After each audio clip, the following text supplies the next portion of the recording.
صبر کا مطلب یہ نہیں کہ آپ رو نہیں سکتے۔ صبر کے لیے ہر وقت مضبوط رہنا ضروری نہیں ہے۔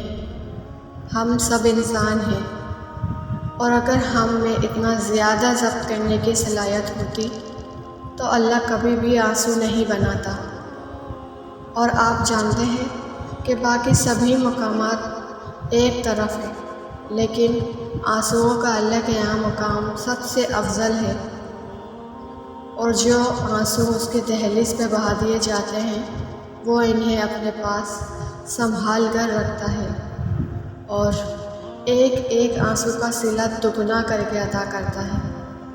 کہاں وہ اس کے تخلیق کردہ وسیع اور عریض سمندر ہے، مگر محبت اس کی انسان کے ایک آنسو پہ تمام ہے، اور وہ جانتا ہے کہ میرا بندہ جب تھک جاتا ہے تو روتا ہے، اور پھر یہ نہیں دیکھتا وہ کہ ماضی کیسا تھا اس کا یا اعمال کیسے ہیں اس کے، بس وہ عطا کر دیتا ہے اور سارے آنسو سمیٹ لیتا ہے۔